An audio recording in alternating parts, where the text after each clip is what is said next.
반갑습니다. 제대로 하는 종목 분석 이마트입니다. 요거는 제가 조금 아쉬운 게 자료를 좀 일찍 만들어 놨었는데 이것저것 다른 일정이 겹쳐 가지고 좀 늦게 올려 드리게 됐습니다. 사실 물론 결과적으로는 모르겠지만 제가 작년 말부터 이거를 준비를 해 왔었기 때문에 조금 빨리 올려 드렸더라면 도움을 받으실 수 있지 않았을까. 좀 그런 아쉬움은 있습니다.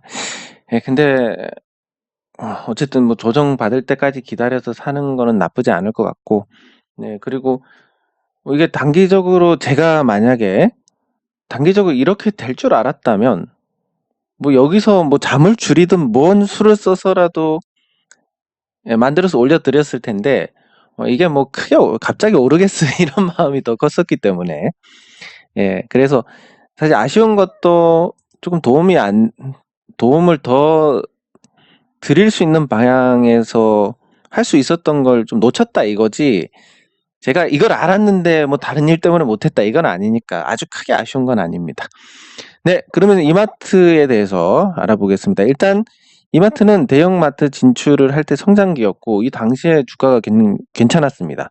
근데 당시 주가 데이터는 없는 게 신세계하고 이마트하고 같이 있었기 때문에 그때 당시 신세계 주가가 50만 원대였고 지금은 신세계 주가를 보면 그때 당시하고 비교해서 반토막이 나 있는 상태입니다. 그래서 마트가 출범하고 나서 이렇게 이제 성장할 때 주가, 그리고 이마트하고 분리하고 나서 신세계는 좋아졌다가 다시 원위치를 했는데 이마트 자체는 지금 당시보다 주가가 많이 빠져 있는 상태입니다. 그래서 조금 가격적인 매력도 있고 또 이 트레이더스로 성장을 할 수 있을 것이다, 이렇게 보는 거하고 코로나19 상황이 종식이 되면 훨씬 더 나을 것이다 라는 이런 부분들까지 겹쳐서 지금보다 나중이 훨씬 낫겠다라는 관점. 물론 앞으로 시장이 어떻게 될지는 모릅니다. 시장이 만약에 이 경우 전기차 버블이라고 할 수 있는, 그러니까 과거에 IT 버블 당시에 IT 버블하고 무관한 종목들의 주가 상승은 별로 없었습니다. 그래서 만약에 지금 시장이 전기차 버블로 가게 된다면 이마트가 관련돼서 할 수 있는 거, 이마트 주차장 전기차 충전소로 활용한다 이 정도밖에 없을 텐데 여기서 조금 소외가 될 가능성이 있다. 다만 유동성 장세로 가게 된다면 아직까지는 이게 가능성이 더 높습니다. 유동성 장세로 가게 된다면 이마트처럼 저평가된 종목들은 그 유동성 장세의 끝에 보면 저평가된 종목이 없습니다. 없기 때문에 현 주가에서부터 한 2배 정도 최소 이익을 볼 수 있을 것이다, 이런 관점에서. 근데 다 올라간다 하더라도 편하게 믿음을 갖고 갈 수 있는 종목하고 진짜 내일 망할지도 모르는 종목, 밤에 잠도 제대로 못 자면서 이거 어떡하지 하다가 2배 가는 거하고는 완벽하게 틀리기 때문에 이거는 편하게 2배를 가져갈 수 있다라는 관점에서 보시면 될 것 같습니다. 물론 수익률은 이마트보다 좋은 종목들이 널려 있겠지만 어떤 확실성이나 안정성의 측면에서는 매력이 있다. 네, 그러면 이 대형마트 진출 성장기 이후에 이커머스, 그러니까 온라인 쇼핑이 성장하면서 타격을 받았고 그리고 편의점 진출도 탐탁지 못했습니다.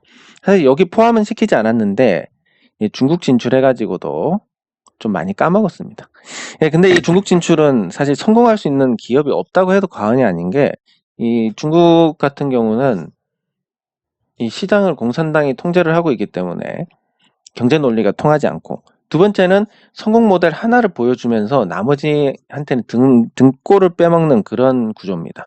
그래서 이 성공 모델이 되는 기업은 일시적으로 돈을 벌 수 있겠지만 이걸 보고 나머지 진출한 기업들은 손해를 보는 구조고, 그리고 그 이익을 본 기업마저도 자국 기업이 아니면 어떤 식으로든 해를 끼친다라고. 그래서 중국에 투자해서 사실 돈 벌고 나온 기업이 과연 있느냐 하면 없습니다. 다만 중국 때문에 돈 번 기업들이 있는데, 예를 들면 중국한테 로열티를 받는다든지 아니면 그냥 중국에 생산 시설 없이 물건만 판다든지 이런 기업은 돈 벌 수 있는데, 중국에 투자한 기업 중에서 돈 벌고 나온 기업이 있으면 제가 한번 찾아주시면 고맙겠습니다. 제가 아는 선에서는 없습니다. 삼성 중국에 투자해가지고 지금 뭐 공장도 있고 잘 되지 않느냐. 요거 만약에 뺏긴다 그러면 투자금 회수가 가능한지를 따져보면 아닌 겁니다. 네, 그래서 일단 중국 진출하고 이커머스 편의점 진출해서 탐탁지 않은 성과를 내면서 고난기를 맞았고, 그리고 스타필드도 지금 수익성이 낮아가지고 고충이 있습니다. 여기에 이제 트레이더스가 어떤 재성장을 이끌 수 있다. 근데 여기에 더해가지고 스타필드나 이 이커머스나 이런 부분도 조금씩 이마트가 수습을 해 나가고 있기 때문에 앞으로는 조금 괜찮겠다. 근데 제가 이런 거를 이때 다루었으면 참 좋았을 텐데 이때만 해도 뭐 코로나19가 극복이 될 거라는 어떤 희망이 없었던 상태였고, 그 모더나 백신 나오고 이러면서 이제 슬슬 회복했고, 여기서 이제 한 번 더 도약을 하는데, 이건 솔직히 이렇게 빨리 도약할 줄 몰랐기 때문에, 그거를 뭐 제가 과거로 돌아간다 해도 뭐 이 시점에 올려드릴 수 있었을까 하는 좀 회의감은 있습니다. 여기는 뭐 희망이 없었기 때문에 당시에는. 네, 그래서 그때그때 맞게 보는 거고, 지금도 그러면 뭐 크게 늦지는 않았다라고 생각은 듭니다. 유동성 장세로 간다는 전제로.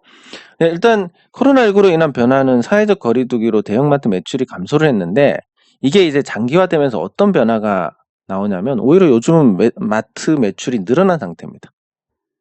왜냐하면 밖에서 뭘 못하니까 이제 집에서 해먹는 분들도 많아지고, 식사를, 그리고 집에서 소규모로 모여가지고 사람을 만나는 경우도 많아지고, 이러다 보니까 대체로 이제 그 마트에서 장을 보고 집에서 해결하는 이런 게 조금 늘었습니다.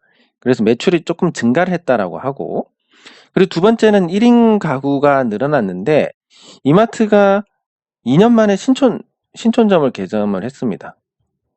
이마트 신촌점은 1인 가구에 특화되어 있는 그런 구조로 상품 구조로 되어 있고, 그래서 마트도 이제 이전과 달리 마트가 1994년에 프라이스 클럽이 들어오면서 시작된 그러니까 소위 말하는 할인형, 대규모 이 창고형에서 지금 이제 그냥 지금은 어떤 개념으로 바뀌고 있냐면 조금 큰 편의점, 뭐 이런 형태로 바뀌고 있는 상태입니다. 크고 싼 편의점. 네. 그래서 좀 바람직한 변화다라고 볼 수 있고, 이 외식 감소가 매출 회복으로 연결이 됐고, 이 식자재 마트 등장하고 나서 경쟁이 격화된 부분이 또 식품 쪽에 강화를 가져왔습니다.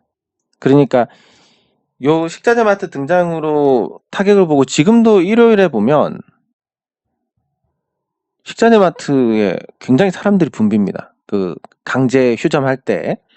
네, 그래서 여기에 고객들을 뺏긴 거는 맞지만 이렇게 또 경쟁을 하면서 마트에서 신선식품을 다루는 어떤 그런 부분들이 늘어나고, 또 어느 정도 역량을 갖춰 나가고 있고, 이러다 보면 사실 또 식자재 마트하고 대형마트하고 비교해가지고 가격이 똑같다면 대형마트로 또 가게 되니까 이것도 나쁜 상황은 아닙니다. 최악은 벗어났다.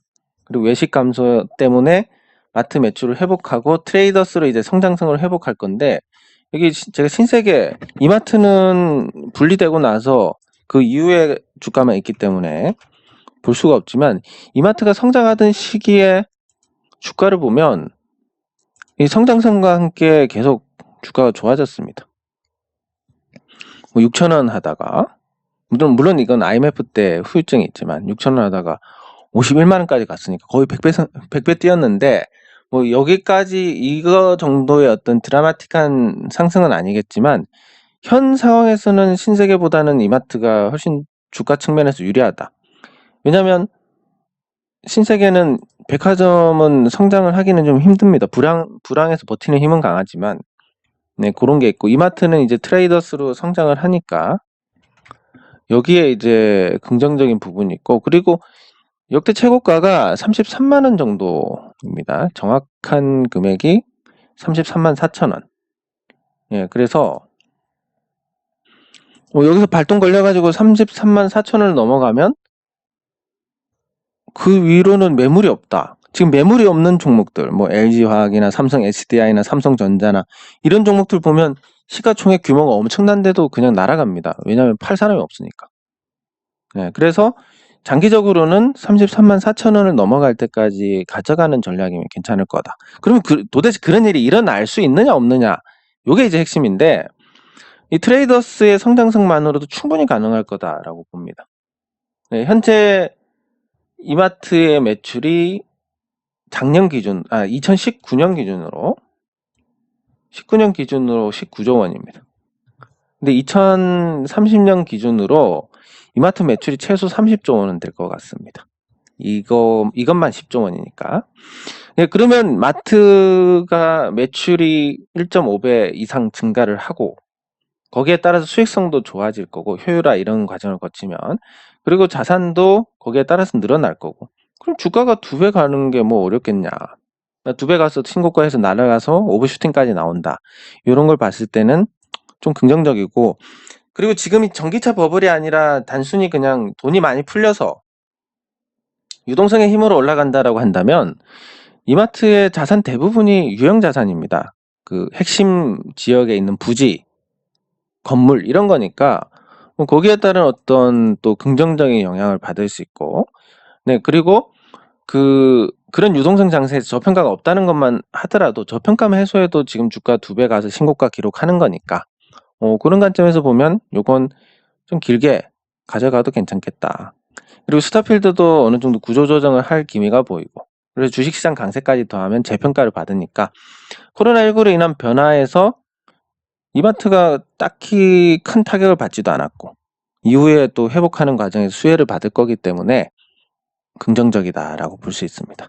예, 그러면 이마트 자체로만, 대형마트로만 보면 매출 타격 이후에 회복하고 주력 상품의 재편이 있습니다.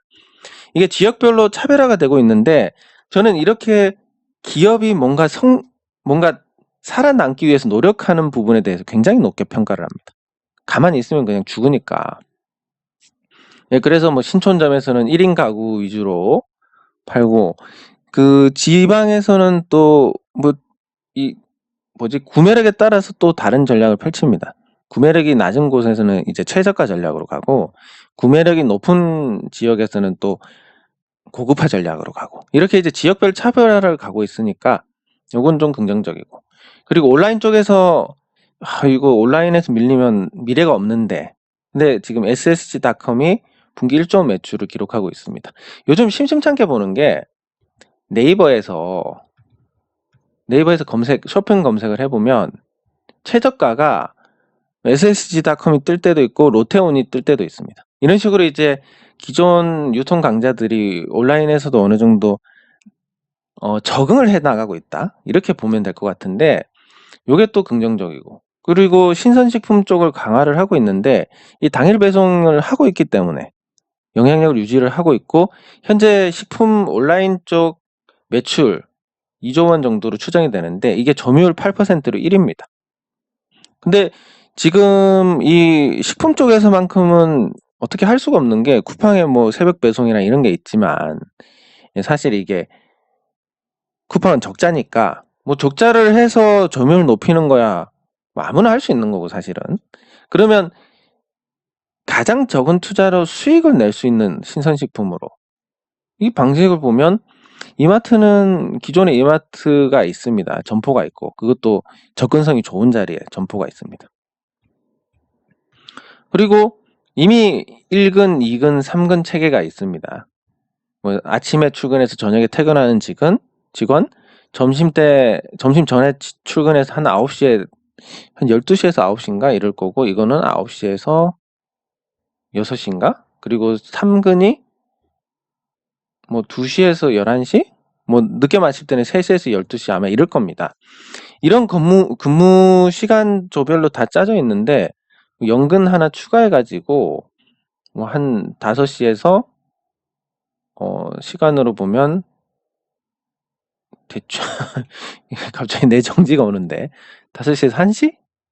1시 하면 맞나? 예, 2시?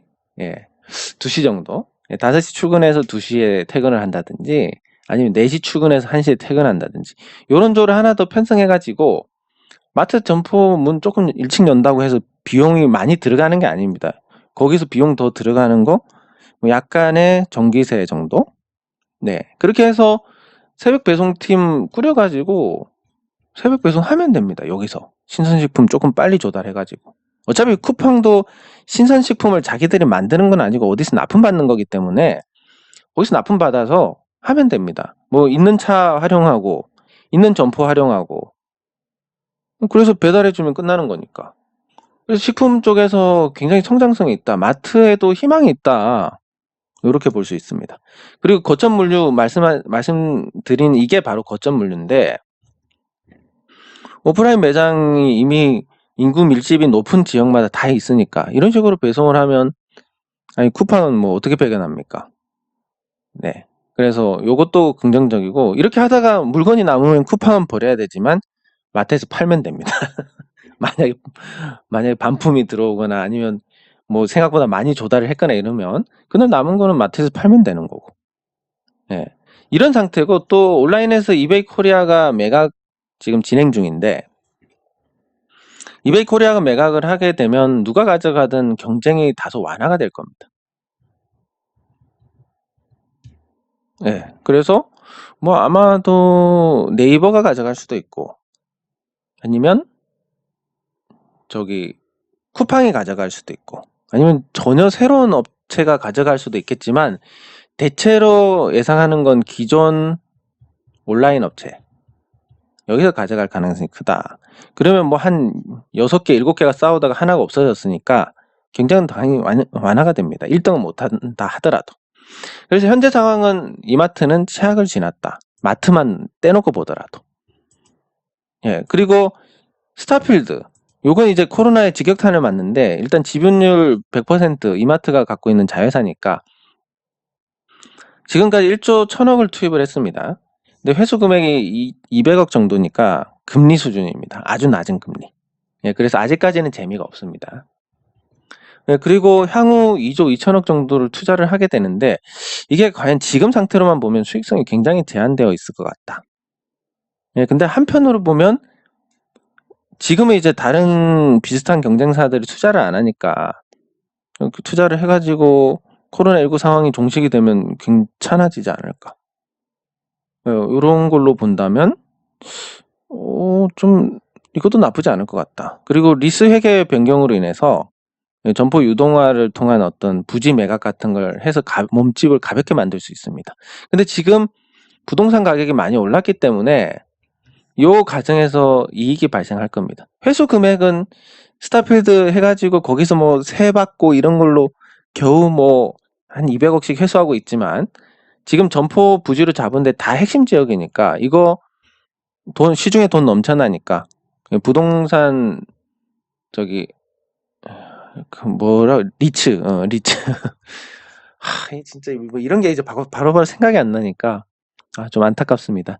리츠 회사들한테 이 점포들 매각해서 연 4% 정도 수익을 보장하고 월세 주고 그거 비용 처리하면 되니까 뭐 수익만 난다면 이게 훨씬 효율적일 겁니다. 이렇게 매각해가지고 요 투자 재원 조달하고 효율화를 높이고 그리고 신규 출전 보면 하남, 고양, 안성, 수원 다 수도권입니다. 외부 투자자 유치 성공했습니다. 그래서 큰 부담 없고 마곡이나 창원, 청라는 아직 유치는 못했는데 어떻게 할지는 모르겠습니다만은 개인적으로 봤을 땐 창원 쪽은 조금 구매력이 떨어질 수 있지 않을까. 창원이 뭐 잘 사는 동네긴 한데 일단 경기가 안 좋으니까 또 어떻게 보면 창원이 저거 하니까 뭐라고 해야 되지? 그 주변에 뭐 스타필드 같은 게 없으니까 또 의외로 잘 될 수도 있고 모르겠지만 일단 수도권만큼은 인구가 향후 20년간 줄어들지는 않을 거기 때문에 창원 제외하면 그렇게 손해 볼 것 같지는 않습니다. 그리고 뭐 코로나19까지는 문제가 있지만 이게 종식이 되면 조금 더 나아질 것이다. 그런 상태로 본다면 스타필드도 큰 부담은 아닙니다. 그리고 이제 핵심인 트레이더스 지금 매출이 아주 폭증세인데 2010년 출범해서 484억 매출이었는데 2020년엔 3조 원 돌파. 작년에 3조 돌파 추정이 됩니다. 만약에 요 트레이더스를 별도 상장사였다 이게. 별도 상장사였으면 주가가 아마 엄청나게 올랐을 겁니다. 한 100배 올랐을 겁니다. 예, 근데 이 트레이더스의 가치가 100배가 올랐는데 이마트 주가는 지금 뭐 예전에 비해서 한 반토막 났습니다. 그러니까 요거에 대한 가치가 반영이 안 되어 있거나 아니면 좀 됐다고 하면 다른 부분에 어떤 할인이 너무 많이 됐거나 이건데 제가 말씀드린 다른 부분 마트 부분이나 스타필드에 대한 부분은 이미 바닥을 지나갔기 때문에 더 이상 이제 반영될 게 없고 트레이더스는 계속 성장하니까 지금부터는 어떤 가치 측면에서만 보더라도 주가가 올라갈 만한 요지가 충분히 있다. 근데 시장은 항상 시장이 옳기 때문에 시장에서 이런 종목을 외면해버리면 올라가진 않겠지만 가치만큼 올라갈 거고 장기적으로 봤을 때 주가하고 가치는 어느 정도 접점을 찾기 때문에 언제인지의 문제지 언젠가는 주가가 여기에 부응을 할 것이다. 이렇게 볼 수 있습니다. 그래서 이 이마트 트레이더스의 전략을 보면 굉장히 영리하게 하고 있습니다. 상품 종류를 제한을 해버립니다. 그리고 잘 팔리는 것만 집중 판매합니다. 사실 뭐 우리가 마트 가더라도 이런 거 뭐 된장, 고추장 이런 거 잘 안 찾지 않습니까? 한번 사면 한 1년 먹으니까. 뭐 이런 걸 안 판다는 게 아니라 잘 안 찾는 건 다 빼버리고 잘 찾는 것만 잘 팔리는 것만 집중적으로 해서 이 매장이 한정이 되어 있기 때문에 온라인에서는 종류를 많이 늘려가지고 예전에 제가 저기 다루었을 텐데 롱테일 법칙이라고 그 온라인은 면적에 제한이 없기 때문에 그래서 잘 팔리는 상품보다 안 팔리는 상품의 수익성이 더 합이 더 좋다. 근데 오프라인 상품은 요 면적에 한계가 있기 때문에 잘 팔리는 상품만 해야 효율성이 올라갑니다. 굉장히 영리하게 하고 있습니다. 그리고 요 퇴출제도 안 팔리는 제품은 신속하게 회의해서 퇴출해 버립니다. 그러니까 이 효율성이 계속 유지가 됩니다. 그리고 강점은 그 코스트코 따라했으니까 코스트코하고 비교해서 강점은 연회비가 없다입니다. 제가 어떤 일이 있었냐면 제가 작년에 부산에 갈 일이 있어가지고 부산에 갔다가 근처에 코스트코가 있어가지고 제가 또 코스트코를 되게 좋아합니다. 뭐 별로 사지도 않으면서 그래서 코스트코 연회원에 가입을 했습니다.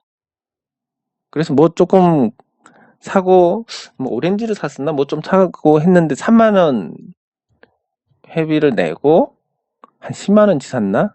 그럼 일단 손해였습니다. 이거 뭐 아무리 이게 싸게 샀다 하더라도 뭐 다음에 또 올 일이 있으면 계속 가야지 하다 그 뒤로 한 번도 못 갔습니다. 한 번도 못 가고 1년이 지나버렸는데 이런 거 보면 연회비 이거 없으면 더 좋을 텐데 이런 생각을 하는데 이마트 트레이더스는 연회비가 없습니다. 요거 굉장히 강점이라고 생각합니다. 저는 앞으로 그래서 장기적으로 가게 되면 아마 트레이더스가 코스트코를 압도를 하지 않을까. 과거에 우리 시장에 이제 월마트가 들어오고 까르푸가 들어오고 뭐 이런 애들이 들어왔는데 이마트한테 진 게 이마트가 현재 이 대형마트들을 벤치마킹 하면서 현지화에 성공했고 또 얘네들 단점을 수습을 했기 때문에 그렇습니다. 마찬가지로 지금 코스트코 같은 경우는 단점이라고 한다면 뭐 2가지? 접근성이 조금 나쁘다라는 거. 점포가 많이 없으니까. 그리고 2번째가 연회비가 있다는 거. 이건데 뭐 3번째로 친다면 코스트코에서 파는 뭐 피자나 핫도그 같은 거 굉장히 한국식 입맛에 안 맞는 딱 봐도 뭔가 약간 뭐 미국 이런 사람들이 먹을 것 같은 이 비하는 아니고 그냥 이미지입니다. 배 이런 사람들이 여기 코털 나고 코 이렇게 아주 크고 이런 사람들이 먹을 것 같은 이미지? 이런 건데 약간 이 트레이더스는 한국식 입맛을 공략한다. 이건 제가 직접 가보지 않고 가신 분한테 들은 얘기입니다. 예, 그래서 제가 직접 가봐야 되는데 이제 이것까지는 못했습니다. 이제 시골에 살기 때문에. 네, 그래서 다음에 기회가 있으면 한번 가서 다시 말씀을 드리겠습니다. 어쨌든 한국식 입맛에 좀 더 맞다라고 합니다. 그리고 수익성 측면에서는 이 PB 상품, 자체 상표 상품을 강화하는 게 맞는 거고, 그래서 그 놀랍게도 에어프라이어 보면 판매 1위가 트레이더스 PB 상품이 1등을 했습니다. 에어프라이어 판매에서. 뭐 이 정도로 이제 판매력도 강하고. 그래서 이제 코스트코가 지금 한 4조 5천억 정도, 트레이더스가 3조 정도 매출인데 2023년 정도면 이게 역전되지 않을까. 역전됐을 때 시장 관심을 받을 수밖에 없는 거니까, 그렇게 따지면 지금 시장에서는 만족할 수 없지만 시장이 좋으면 또 금방 반영이 되는 거고, 시장이 나쁘더라도 한 3년 정도 보유하면 100% 이상 수익이 보장되는 게 아닐까. 뭐 이 정도 되면 이제 시장 관심을 받을 거고, 코로나도 없을 거고, 그리고 신선식품 배송에서도 사실 쿠팡은 뭐 몇 조 원씩 때려 박아서 그 시스템을 구축하고 있는데, 이마트는 그냥 직원들 근무 시간만 따로 편성하면 되고, 갖고 있는 차 갖고 배송하면 되고, 갖고 있는 점포에서 물건 조달하면 되고, 투자금 없이 신선식품 배송을 할 수 있습니다. 예, 그래서 그것도 또 고용에도 긍정적이고, 사람 많이 고용하는 것도 좋은 거니까. 예, 그래서 뭐 시장이 나쁘다고 전제하더라도 3년이면 이 정도 수익이 가능하지 않을까 생각을 합니다. 근데 시장이 좋으면 어떻게 됩니까? 제가 말씀드렸듯이 시장이 나쁘면 이렇게 장기 투자 관점에서 뭐 단기 투자 자금을 대체를 하면서 점점 주가가 올라가서 이렇게 되는데, 시장이 좋으면 이게 빨리 이루어집니다. 압축해가지고. 그래서 이거보다는 훨씬 짧을 수도 있습니다. 시장에 따라서. 근데 시장이 나쁘더라도 3년이면 신고가 쓸 수 있겠다. 예. 그리고 트레이더스 같은 경우는 목표가 2030년에 매장 50개, 매출 10조 원인데 지금 3조 원이니까 최소 매출 7조 원이 늘어납니다. 이거는 아마 가능할 것 같습니다. 지금 잘하고 있기 때문에. 그러면 7조 원 더하고 수익성 더 좋아지고 주가가 안 올라갈 수 없겠다. 이거를 제가 주가가 조금 더 오르기 전에 말씀드렸어야 되는데 그게 조금 아쉽습니다. 예. 네, 그리고 현재 이제 가치를 따져보면 자산 가치가 10조 5,122억 원인데 대부분 유형 자산입니다. 부동산. 그러니까 지금 통화가치 하락으로 현금 갖고 있는 사람이 바보가 되는 세상에서 이마트의 자산 가치는 올라갈 수밖에 없다. 통화가치 하락의 강점을 지닙니다. 만약에 지금 주가 상승이 전기차 버블이고, 그래서 전기차하고 관련 없는 종목들이 배제가 된다 하면 뭐 이마트 주차장을 전기차 충전소로 바꾸겠다 뭐 이 정도로 해서 버틸 수 있을지 모르겠지만, 그런 경우만 아니면 통화가치 하락에 의한 유동성 장세라면 이건 뭐 거의 분명하게 올라갈 겁니다. 근데 또 이런 거 있습니다. 유동성 장세면 이마트가 2배 가면 다른 웬만한 종목들은 그 이상 갈 수 있고, 뭐 심지어 뭐 작은 종목들은 10배, 20배도 뭐 부지 기수로 나올 거기 때문에 제가 말씀드리는 것은 상대적인 만족은 좀 떨어질 수 있다.